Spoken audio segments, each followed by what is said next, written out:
Good afternoon, everyone. Again, welcome to our free webinar on climate change and workplace safety, understanding the risk, building resilience, and protecting the workforce. So I am thrilled to see all of you, okay? I'm seeing a lot of audience all around the world today. Oh, by the way, my name is May Thomas, and I'm the Senior Marketing Specialist of DISS, and I will be your moderator for today's session, okay? So today we will delve into the crucial relationship between climate change and workplace safety. So our guest speakers will discuss the evolving hazards from climate change and explore the strategies to mitigate this risk, aligning with this year's theme on the impact of climate change and occupational safety and health. Okay. But before we start, okay, I would like to give out a few reminders to ensure that everyone has a smooth webinar experience. All right. Number one, please ensure that your microphone is on mute, okay, throughout the webinar to minimize the background noise while our presenters are giving their presentation. Okay. Number two, if you're experiencing any technical difficulties, please let us know in the chat and we will assist you. Okay, and lastly, as we progress through the presentation, we encourage you to submit your questions in the chat box, and we will have a dedicated time for our question and answer at the end of each presentation. Cool? All right. Okay, thumbs up. All right then.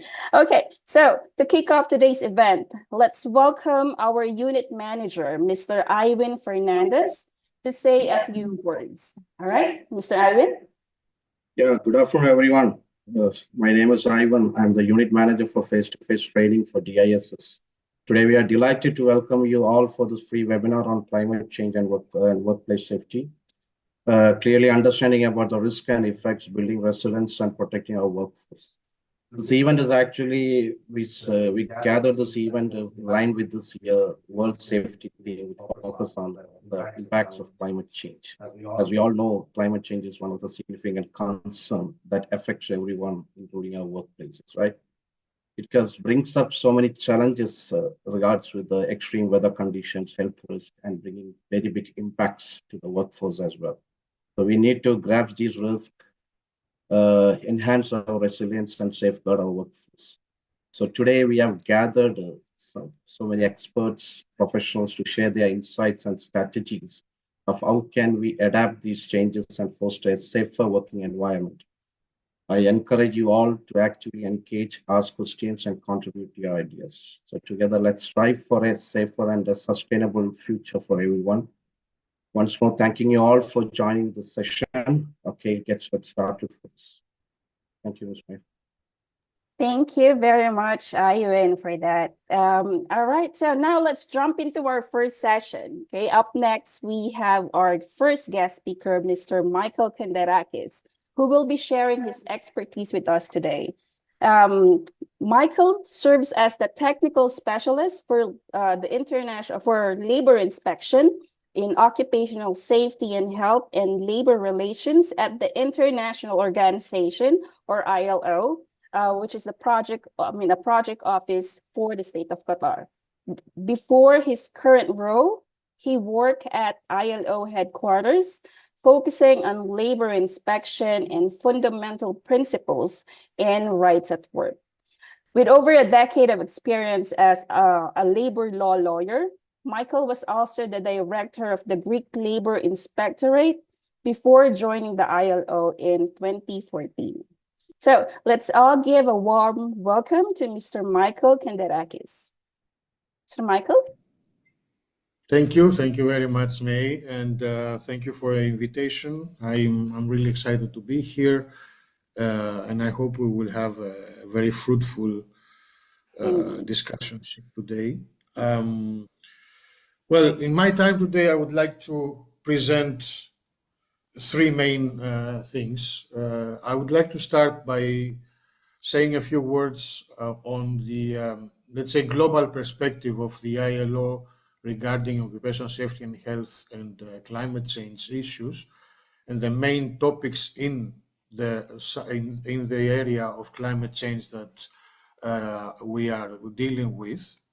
Then I would like to present to you, I will come to Qatar, where I'm currently based, and my work is here, and I would like to present some work, very important work that we have been doing in Qatar in the previous years and culminating in last year on heat stress, heat exposure for workers due to obvious reasons here in the region. And then I would like also to speak about our current focus for this year and hopefully for the upcoming years, that is on the production and use of chemical agents and the effects that this might have in the health, the safety and the security of workers in Qatar. So for us at the ILO, the issues of climate change have always been very prominent. And also we believe that the workers worldwide... For example... Hi, everybody, please, I'm so sorry. Please, again, please put your microphone on mute while our presenter is speaking or giving out their presentation. Please, please. Go ahead, Mr. Michael. Thank you again. So for us, the workers worldwide are among the most affected by climate change related hazards that in turn have been linked to numerous health effects, including injuries, cancer, cardiovascular diseases, respiratory conditions, degeneration, and mental health issues. So, and of course, we cannot forget the financial implications of climate change and all these conditions that are also considerable, especially due to the lost productivity, business disruptions, and damaged infrastructure. Ever since 2015, the ILO has published the guidelines for just transition towards environmentally sustainable economies and societies for all. This was a policy document that identified occupational safety and health as one of the key policy areas to address the environmental, economic, and social sustainability of transition. So in essence, we tried to start providing some guidance on how to deal with, I would say, two main aspects of labor markets around the world, related, of course, always to climate change. On one hand, we have the mass displacement of populations from their origin places to accepting societies in search of work that is related to the loss of work in their origin countries because of climate change. And then, of course, we have the changes in the, for example, agricultural production in every country that is mostly affected by climate change, that alters the labor market in these countries and gives rise to the need for protection and for assistance for this transition to different production models or different works and jobs. Most recently, the ILO has also adopted a global strategy on occupational safety and health for the years 2024-2030 that exactly emphasizes on occupational safety and health concerns related to climate change and postulates that occupational safety and health must be positioned very high on the global and national policy agendas, with key partnerships secured at national and international levels. And of course, this must include tripartite, or what we call in the ILO tripartite plus social dialogue. That means the dialogue among the governments, the employers, the workers, and the civil society in each of the countries. So in this, I would say, general discourse, and as climate change has resulted in weather and climate extremes around the world, we all witness an increase in frequency and severity of heat waves, heavy rains, wildfires, droughts, and tropical cyclones in many places. And this is having very serious effects on the safety and health of workers who are frequently the first to be exposed, and the people that are for a longer term exposed to this phenomena for longer periods and at greater intensities than, for example, the greater population that might seek shelter or might be able to avoid the effects. And in this context, just a few days ago, the ILO has published a report entitled Ensuring Safety and Health at Work in a Changing Climate, whereas we present critical evidence from around the world related to 6 main impacts of climate change on occupational safety and health. And those 6 areas of work were chosen exactly because of the severity, the magnitude, and the effects that they have on workers. By the way, once this webinar is finished, I will send you materials. I will send you the report itself, and I will send you also, of course, references to all the other areas of work that I will mention during my presentation. So again, the 6 areas of work that the ILO has chosen to focus on in this report and in the work that we will be doing at global and local level for the next years are excessive heat, ultraviolet radiation, extreme weather events, workplace air pollution, vector-borne diseases, and the changes in the use of agrochemical agents. That report includes the most pertinent evidence regarding worker exposure and the main safety and health impacts to these workers, while it also summarizes examples of existing responses to these hazards, such as policies and strategies that have been adopted worldwide and what results those policies and strategies have had, laws, internationally, collective agreements, technical guidelines, training and advisory initiatives, as well as awareness-raising campaigns and workplace-level actions. I will not insist too much more in this report. It is a very extensive report, international one, and as I said, I will share it with you.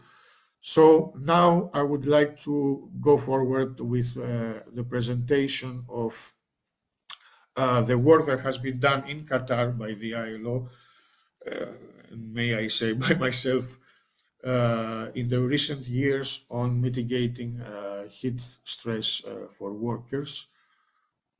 I will share my screen, hopefully. Yes.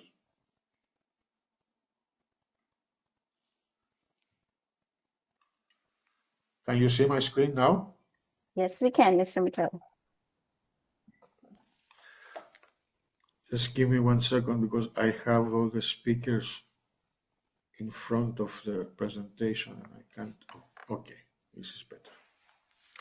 So, as I said, the exposure to heat has been identified by both the ILO, but also I would say the authorities here in Qatar as one of key areas on occupational safety and health that had to be researched, had to be explored, and had to be the relevant legislation and policies had to be reviewed and revised. And I don't know where our audience comes from, but anyone that is here or in the Gulf region in general, or the surrounding countries in the Gulf, really understands why the temperatures here are totally prohibitive. Hi guys, I'm so sorry again. Please put your microphones on mute. Otherwise, our presentation of Mr. Mikel will always be disrupted. Thank you, thank you. Okay, yes. So in 2019, the government of Qatar, the Ministry of Labor and the ILO, we contracted a big prestigious university that so happens to be from my home country, Greece, that is specialized in environmental researches and their impact on the world of work. And they conducted the world's largest study into heat stress here in Qatar. Adelsa is the former Ministry of Labor.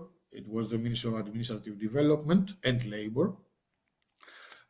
Together with, as I said, the ILO and the Supreme Committee for Delivery and Legacy, that was the institution that was overseeing all the construction work and the infrastructure work for the World Cup that happened last year.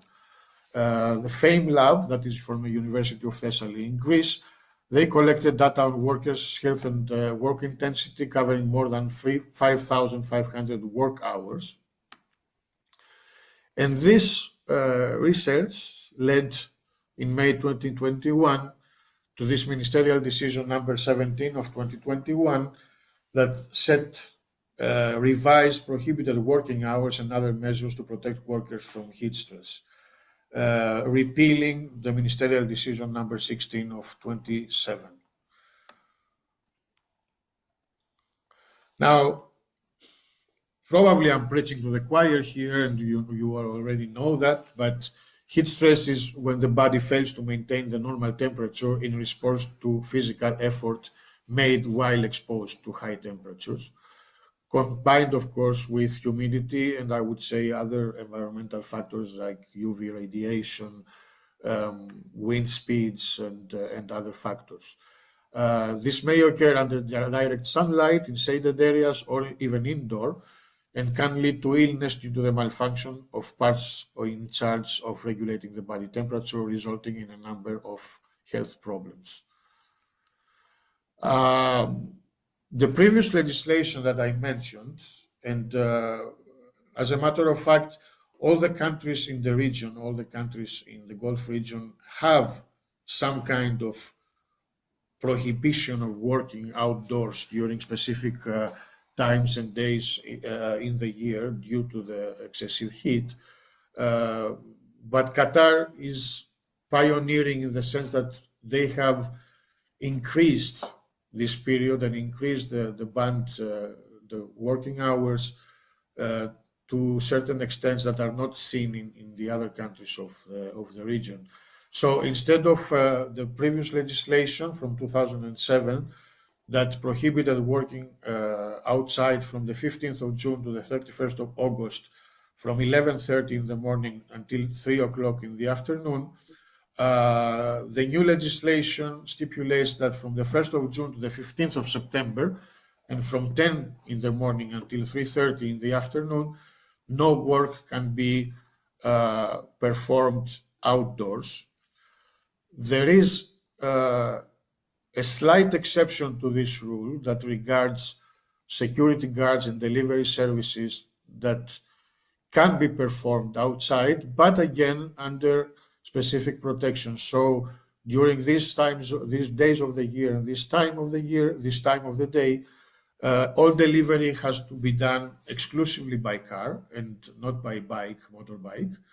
And also, as for the security guards, the ones that absolutely have to be outdoors, they have to have some kind of temperature regulation next to them, as well as being in the shade. So what we see in practice here in Qatar is that they have the big industrial fans that are outside and they are also sitting in shade.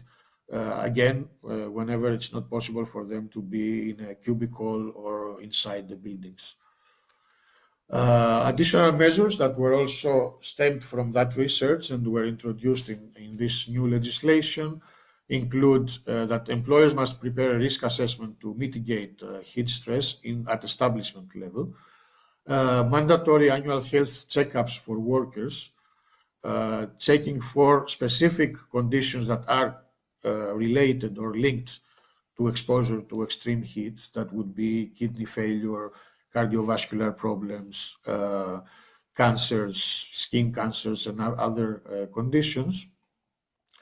Also, the workers have the right to remove themselves without any further process, let's say, remove themselves when heat stress is a threat to their safety or their health.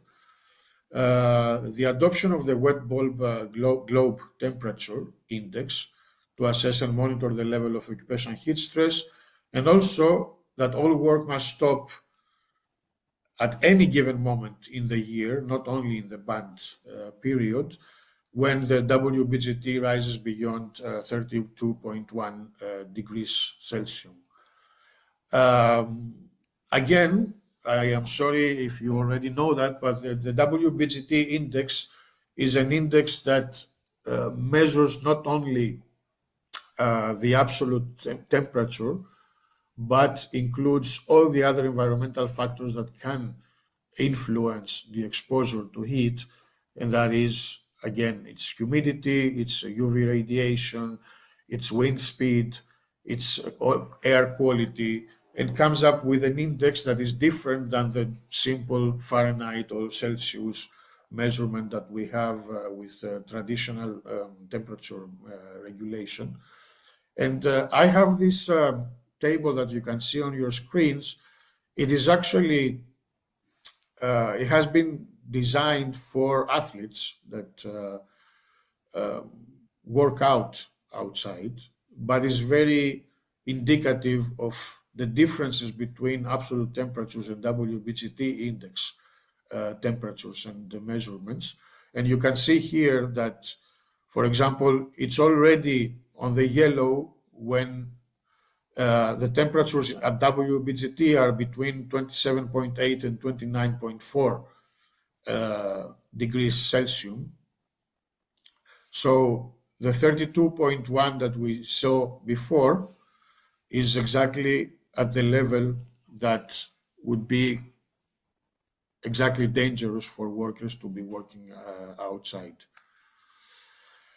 A few additional measures also introduced by the new legislation. There has to be training provided to all workers each year on heat stress, on how to avoid it and how to better protect themselves. They must be, of course, provided with free and cool drinking water throughout the working time. They have to have shaded rest areas that are easily accessible. This means, of course, that they have to be very close and dispersed all around the workplace so that they are close and easily accessible to all workers, and also must be provided with appropriate personal protective equipment for the hot weather. There have been companies here, of course, we are talking about the biggest exploitations here in Qatar, that have also been using new technologies to protect workers against heat, with suits with body sensors and cooling methods that are even more efficient. But in general, the recommendation of the ILO is always that sometimes the easiest methods and the cheapest methods can be even more effective. So instead of a company, for example, trying to secure high-tech garments for workers, it would be even more preferable if they could have many more shaded areas much closer to the bulk of working population in the establishment, and of course have accessible drinking water everywhere for the protection of the workers. These are some key information to show that this prohibition of working outdoors has already given some results here in Qatar. You can see that there was a significant drop in the number of patients that were admitted to Qatar Red Crescent clinics. From June to September in 2022 was 351, while in the previous year there were 620. And you can see that previously in 2019 and 2020, we had huge, vastly more admissions to the hospitals for such events. And also that the labor inspections, there is a labor inspection campaign, an occupational safety and health campaign that is being implemented every year during the banned working days and hours, whereas the OSHA inspectors go around Doha and make sure that this legislation is respected. And you can see again here that there is an increase of the number of work sites that were closed due to violations of the relevant legislation. Here are some examples of awareness raising materials that we have created, we have developed in collaboration with the Ministry of Labor of Qatar. Again, you will have access to all of that, but you can see that we not only target both employers and workers with target focused, let's say, messages for each one of them, depending, of course, on their rights and obligations. But we also, because Qatar is a society, is a labor market where 97, I believe, % of the working population are migrants, at different categories, of course, of work, but it's a huge amount. It's almost exclusively based on migrant work. This means that it's also a multicultural society where there are many languages spoken from the many countries of origin. So what we have tried to do here, and you will appreciate that if you go to the YouTube videos, but also in the frequently asked questions documents, that we are trying to base our messages to great extent on pictures rather than extensive text.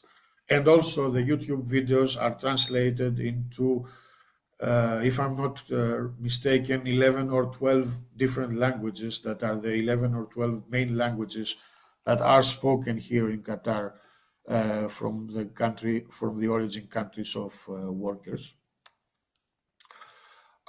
This whole work culminated in a way in this international conference on occupational heat stress that we had here in Doha.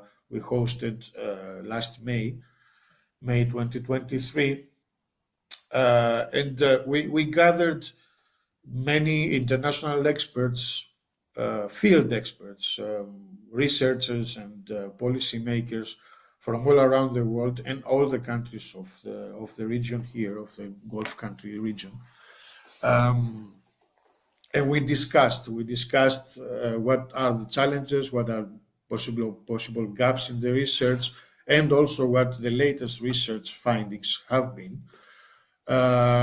This here presentation, this title here is a link also that you can access all the presentations that were done during that conference, and also a very recent policy guidance document that we prepared at the end of last year, December of 2023, grouping exactly the main recommendations that came out of this international conference and presenting them in the format of a policy guidance document.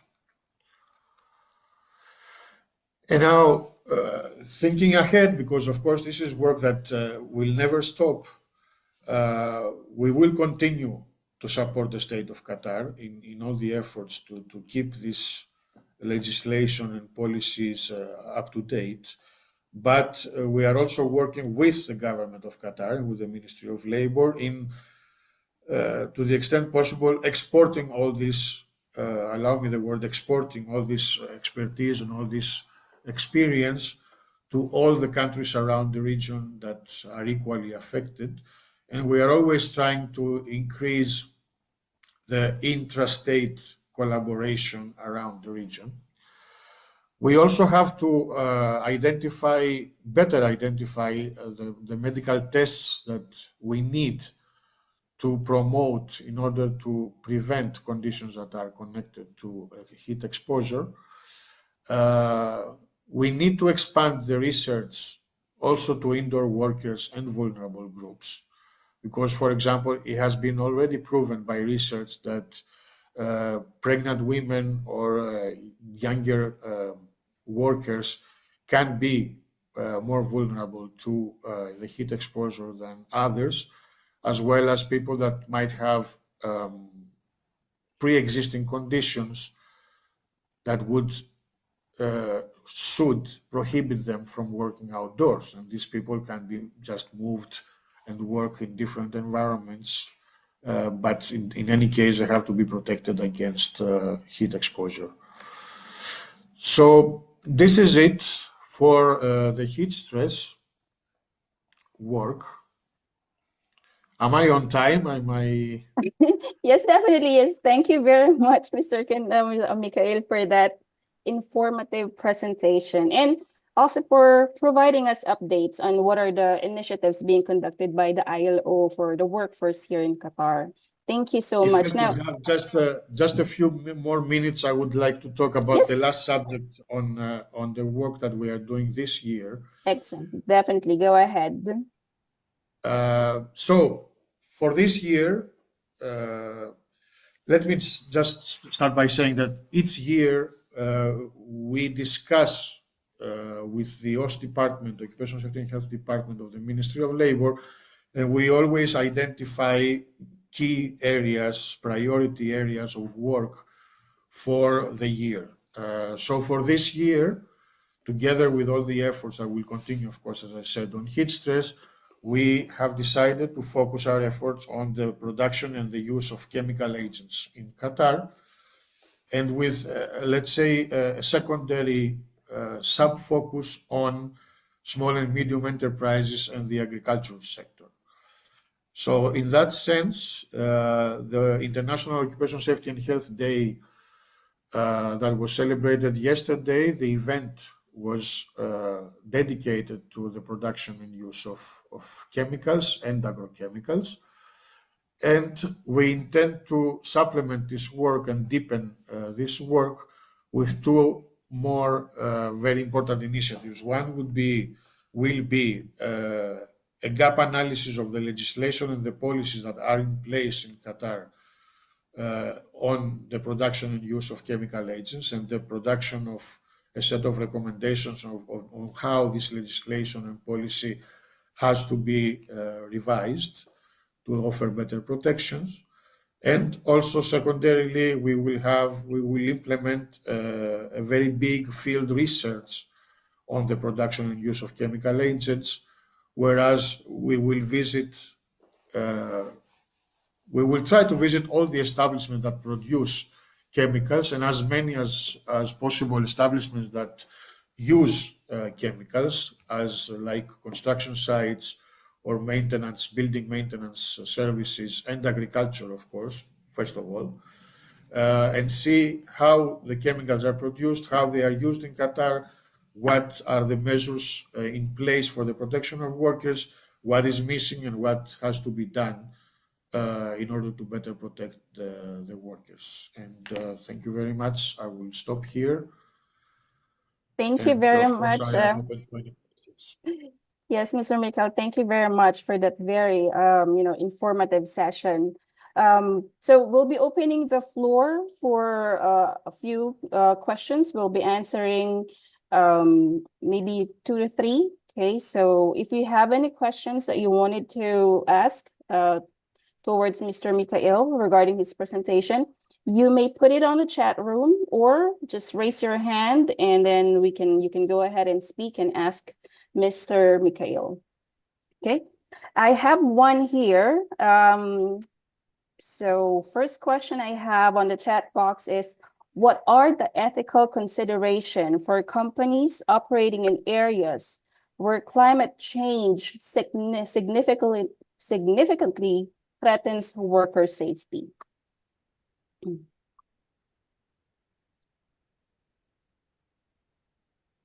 Can you repeat the question? The ethical? What are the ethical considerations for companies operating in areas where climate change significantly threatens worker safety?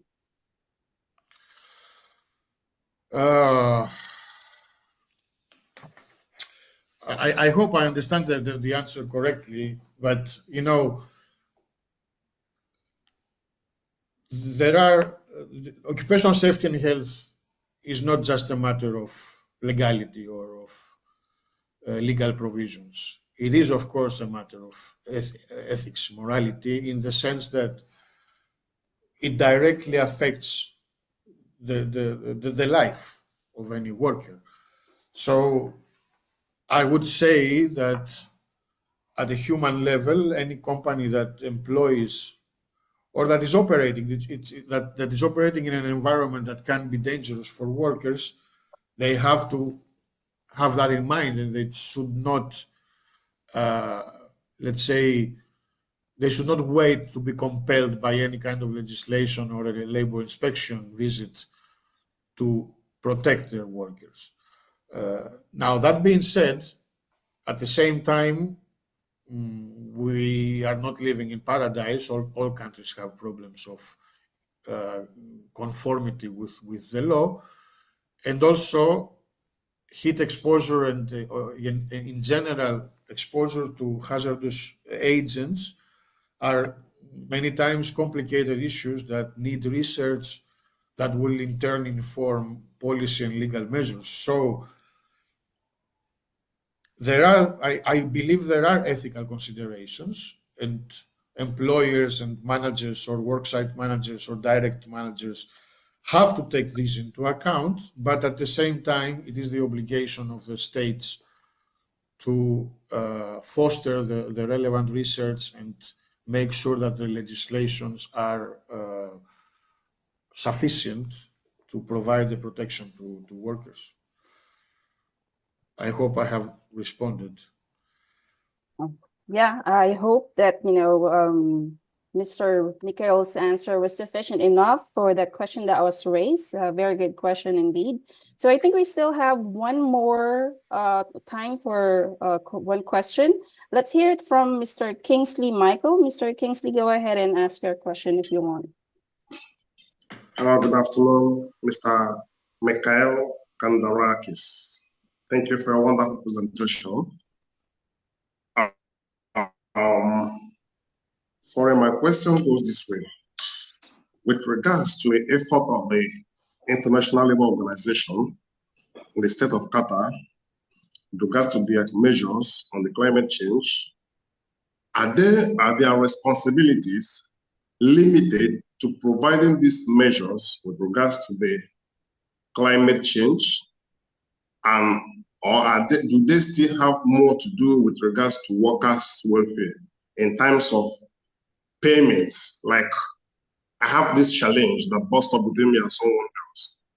Some of the companies that do not pay their workers, do they have the right to approach ILO for this? That's my question. Guys, Is my sorry, question please. clear? I will try to repeat myself. Mr. Michael, I think your microphone is on mute. Hello, can I repeat myself? I believe I understood your question. I will repeat what I understood, and if it's not what you asked, please correct me. Okay. You're talking about other issues of labor rights, like payment of wages and Exactly. other aspects of the welfare of workers, together with occupational safety and health, right? Perfect. So, as a matter of fact, first of all, the office of the ILO here in Qatar is a project office, as May mentioned in the beginning, and this project has been going on since the beginning of 2019, mostly. It was prepared in 2018 and started in 2019 in full force. It encompasses all the aspects of the labor market here in Qatar. So occupational safety and health is one issue, but even before that, we have very big portfolios that are dedicated to how people are recruited from the inception, from the origin countries before they even come here, how they move between jobs when they are in Qatar, what their rights are regarding payment of wages or other monetary advancements that they might have.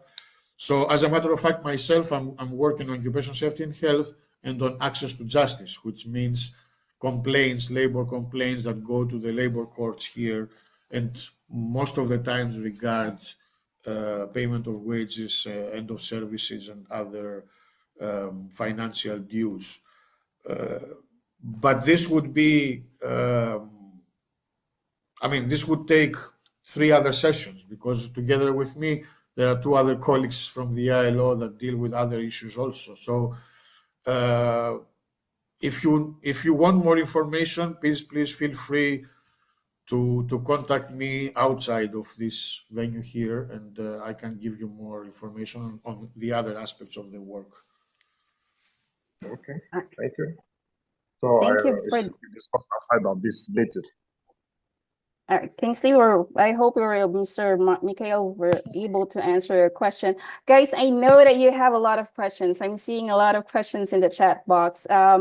What we're gonna do, I'm gonna collate all the questions that you have, and then I'll forward it to our speakers, okay? And then later on, we'll, send you the answers to this question. Would that be good, Mr. Mikhail? All right, yes, because we still have another course, of course. speaker, okay, for today, so that we can accommodate everything. But then again, thank you very much, Mr. Mikhail, for that presentation. I hope you stay throughout the event. No, thank you. And as I said, I will share with you, most of the materials on heat stress, for example, is there, but I will also share the new report that I mentioned from the global ILO. And please, you can share my mail with any of the participants if they need any more information. I would be happy to oblige. Thank you very much. I'll get in touch with you as well to get all the needed presentation, and we can share it to our audience for today. All right, thank you very much. Okay, so our next speaker, let's move on to our next speaker, okay, which is an expert in the field of disaster preparedness with a wealth of knowledge to share. Okay, so Mr. Avelino Filio is a capacity development professional and entrepreneur with a wealth of experience in disaster risk reduction and management, climate change adaptation and mitigation, strategic planning and organizational development. He has served as the capacity development specialist at the Asian Disaster Preparedness Center in Bangkok, where he led the development of training programs in resilience building and disaster management. And he also facilitated training programs for international funding institutions like UN agencies and government and non-governmental organizations across Asia. So please, let's all welcome Mr. Avelino Filio. Thank you very much, May, and is it afternoon there, or whichever part of the globe you're in? Good afternoon, good evening, and good morning. So regardless of the time, I hope the next 30 minutes will be productive, and I hope you'll get something, learn something from me, and through your questions and comments, I also get to learn from you. Right, so just quickly, let me share with you my screen. So, can you see my screen? Yes, we can. All right, and for the rest, just feel free to ask questions, type it or raise your hand.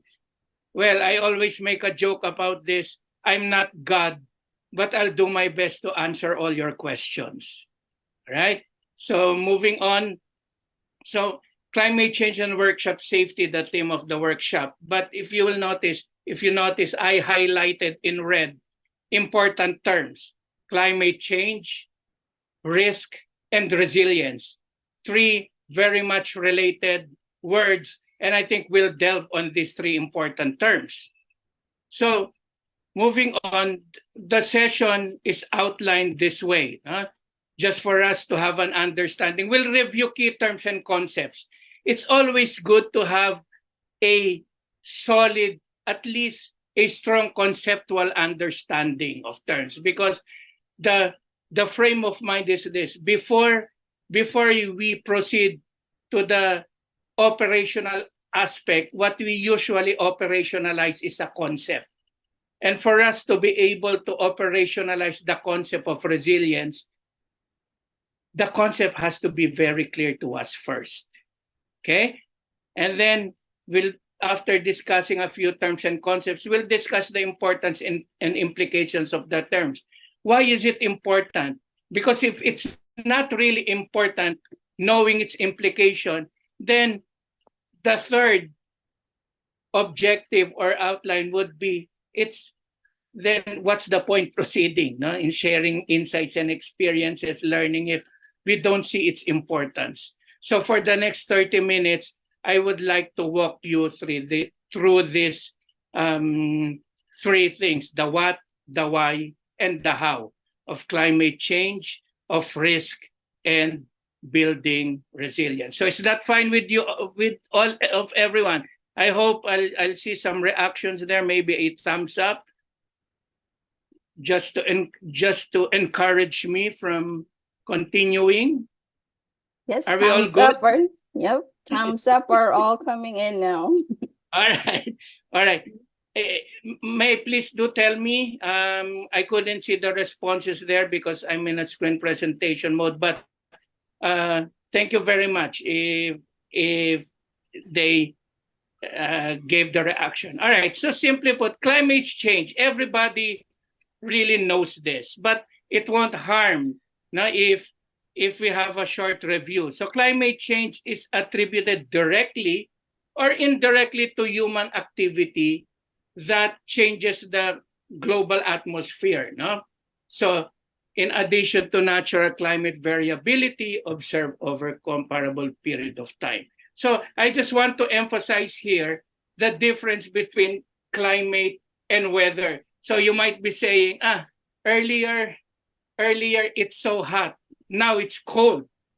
That's climate change. No, you might just be simply talking about climate variability. You might be just talking of weather. Now, so it also helps if we have this clearer understanding of what climate change is. So this term was adopted by the IPCC, Intergovernmental Panel on Climate Change, in 2014 as defined by the UNFCCC, the United Nations Framework for Convention on Climate Change.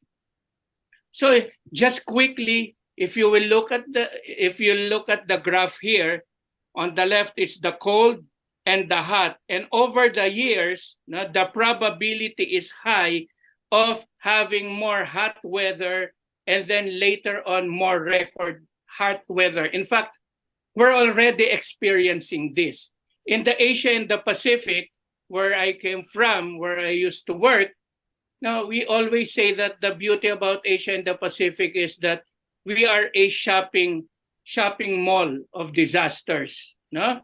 Whether it's climate induced or not, we're a shopping mall of disasters, but we're also a shopping mall of good practices.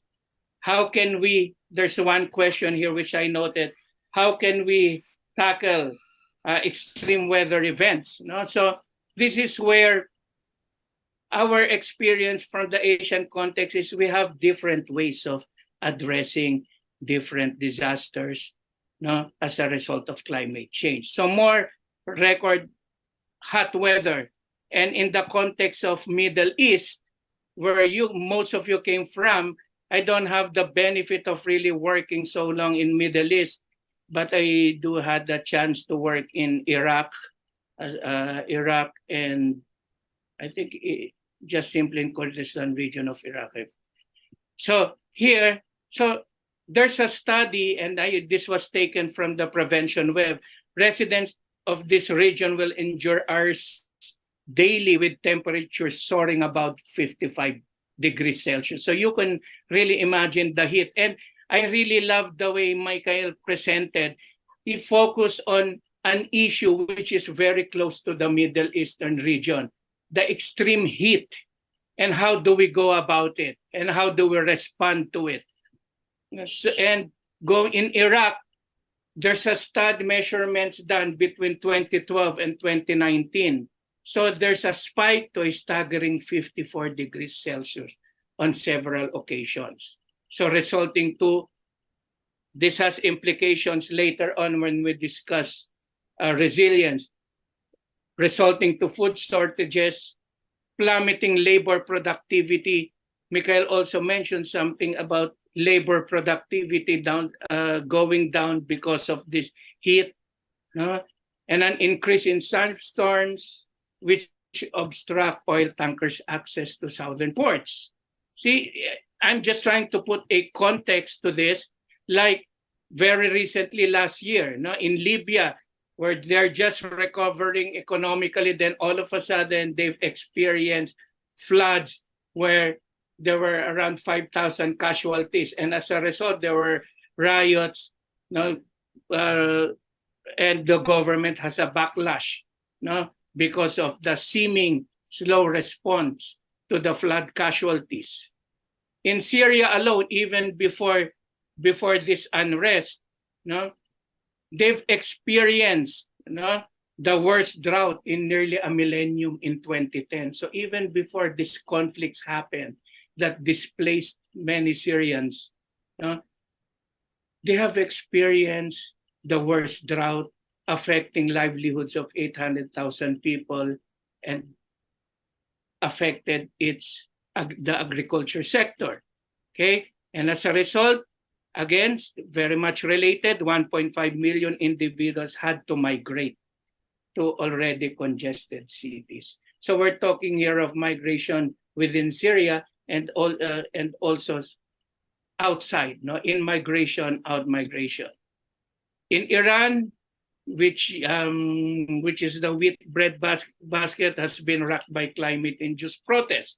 Why? Because severe droughts triggered mass demonstration demanding better water management. And of course, ETC. What do we mean by ETC? For you, maybe it's etc., but for me, it's end of thinking capacity. So if you cannot think of anything anymore, just simply write ETC. Now, but there's still a lot. Recently, Dubai floods, Saudi Arabia, unprecedented floods that were experienced. So climate change brings about so much heat, brings about so much water and rain. So we're looking at climatic hazards, and we'll delve into its implication later on. Now, so just quickly, just for you to have an understanding, because I don't know where all of you are coming from. Most of you will be maybe from Qatar, but looking at the names, others might be coming from Africa, and I saw some. So just quickly look at this and see its implications, in the workers, even those who are in the agriculture sector, all workers, whether indoor or outdoor, are dependent on water resources. Individuals, we all have health status, So this is where the impact of climate change affects health of workers. See, look at this. And with temperature continuing to rise, this will be the scenarios and this will be the implication. So given this, then there are risks associated with climate change. Then what are risks? So simply put, risk is a combination of probability of an event and its negative consequences. So I think the key word here is, as a result of climate change, the effects of climate change, what are the events that may happen and its negative consequences? And as earlier mentioned, hydrometeorological events will be experienced more frequently and with stronger magnitude. So we'll be experiencing more drought, we'll be experiencing more rains, we'll be experiencing or vector-borne diseases, among others. So risk is also, we're talking here of disaster risk, are potential losses in lives, health status, livelihood, assets and services which could occur to a particular community or society over a specified period of time. So whichever part of the globe you're in, we will be experiencing risk. And for us to be able to respond to risk, okay, this is where slowly building resilience is the ability to respond to risk. It's good to have an understanding of risk. And risk is a product of a hazard, exposure, and vulnerability. Let's say hazard, extreme heat. We will not be affected. The risk will be low or zero if there's a heat wave, high temperature, but we're not exposed to it and we're not vulnerable to it. And even if we're exposed, but we're not vulnerable, then the likelihood of losses will be zero or minimal. Okay, even if you're exposed, but you're not vulnerable.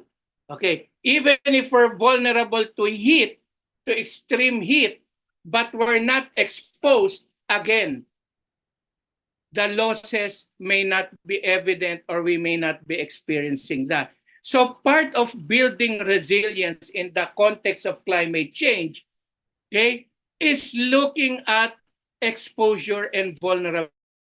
It's always good to do an exposure analysis, and it's also good to do a vulnerability analysis. Okay, how vulnerable are the people, are your workers, no, to the risk or the effects of climate change? So it's good to have this understanding. Now, the third term here is resilience. Now, coming from Asian Disaster Preparedness Center, we're looking at not just adapting to climate change, no? Because climate change is there to stay, then what do we do to adapt? And at the same time, what do we do to mitigate climate change? Because as we know, climate change is brought about by the emission of this greenhouse gas, right? But even if we stop emitting greenhouse gases, those that we have emitted and in the atmosphere will not slowly reduce global temperature. So we'll be experiencing more heat. So what do we do? Okay, so those are things that we have to look into. How do we adapt and how do we mitigate? And in the context of that, we're looking at building resilience. So resilience in the workplace, I found this definition, but not much, very similar to the disaster resilience realm. Now see, the ability to withstand and recover from workplace trauma and stressful situations. The trauma and stressful situations here may be referred to, we may look at this as something that may be climate change related or maybe others. But in the context of climate change, it may bring about trauma and stressful situations, no? Including adapting to changing circumstances, because climate change is there, no? And we're experiencing that, then we have to change the way we do work. We have to change our lifestyle. Not so that includes adapting to changing circumstances and maintaining well-being through self-care practices. So in essence, you have climate change and the risks are felt by everyone. Now, therefore, we need to build our resilience. And how do we do that? It's simply put, I'm showing to you just a summary, no? And then I'll entertain questions later on. But resilience is looking at these 4 pictures. And that's how we define resilience. Resilience is simply the ability to resist, absorb, and bounce back. But not just bounce back. They're saying resilience is also the ability to bounce forward. Okay, build back better. No? Be better than we were before. That's resilience as well. So the ability to resist, absorb, bounce back. How? How? Through learning and adaptation. So it's very important, the aspect here of learning. We learn from experiences. Now, climate change is here, but how do we respond to it if we're vulnerable to it? Now, what are the lessons that can be learned? So in essence, resilience is looking at from the context of workers, from the context of business where that employs workers, looking at business continuity planning. In the event where this continue to happen, how do we ensure that we continue to operate? Because workers will be also affected. Their livelihood will be affected, their health, their well-being. Okay, so we have to consider that. That's business continuity planning. Do we have an existing business continuity plan? Again, another thing that we need to do is, do we have contingency plan? Contingency plan from the context of climate change and disaster is, are we ready for a worst case scenario? Okay, are we ready for the worst case scenario? What if we experience even hotter temperature at longer period of time? What if we experience more floods? How ready are we?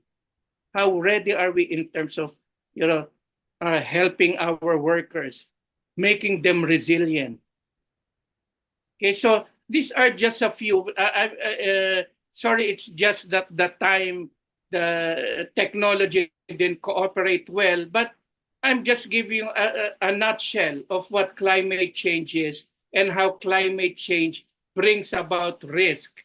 And for us to be able to respond to risk, we have to build our resilience. And resilience is, what mechanisms do we have to resist the effects of climate change? And if we cannot resist, how do we absorb and bounce back? And this is where adaptation and learning will be very practical. So my presentation in 20 minutes really summed up what a years of work would do in terms of resilience building. So what I condensed in 20 minutes, in essence, is a result of days of training. But be that as it may, I hope you were able to some may be no longer new to you, but just the same, I hope you learned something from my short session. And I'm ready to answer some of the questions, which I hope will be not very, very difficult. But let me start first, Mayo, with the one here. How can we tackle extreme weather events? No? And this is where the organization where I came from is Asian Disaster Preparedness Center is this. How do we adapt? How prepared are we? Extreme weather events is more floods, for example, more vector-borne diseases. So I think the first step there is in tackling extreme weather events is we have to do, again, a hazard analysis. Remember the composition, the three aspects of risk: hazard, vulnerability, exposure. It's always good to do hazard analysis looking at frequency of events. How often does it occur? What was the effect? This is where you're looking at historical timelines. This is where all information are very important. And in the context of disaster, you're looking at history. In the context of climate change, you look at scenarios, you look at projections. Only then can you have a better understanding of extreme weather events, its likely occurrence, and how can you make the necessary preparation. So I hope partly I've answered one of the questions of those raised in chat. So over to you, Mayo, please. Yes, thank you. Thank you very much, Abe, for that very insightful presentation. So as I mentioned, as Abe mentioned, we'll be opening the floor for any questions. And thank you as well for answering one of the questions that was raised earlier. But guys, if you have any other question, please go ahead and put it on the chat box, or you can raise your hand and you can directly ask Mr. Filia about it. And thank you again for your patience. I know we've gone beyond the time allotted. Okay, but if you have any question, please go ahead and ask them. Any questions, guys?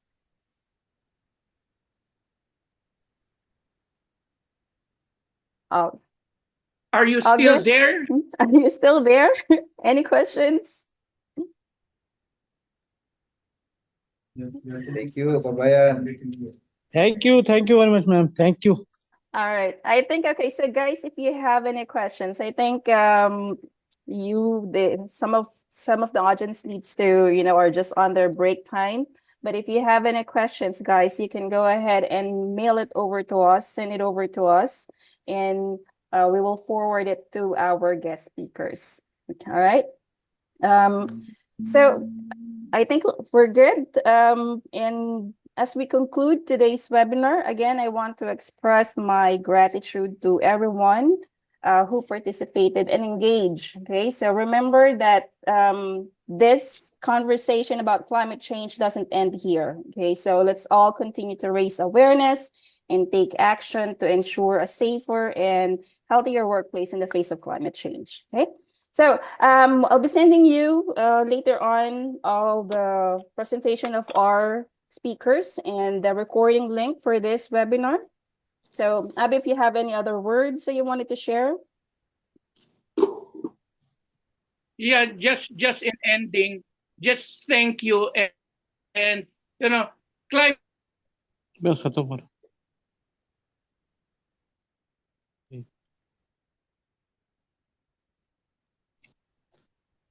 All right, guys. maybe some are still denying it, but it's everybody's concern. That's it.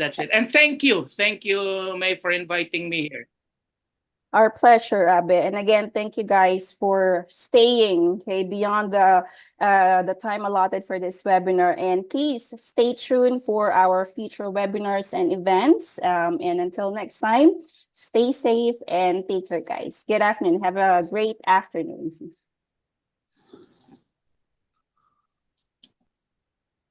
Thank you. Thank you, guys. Thank you. Till next time. खूब रहा है.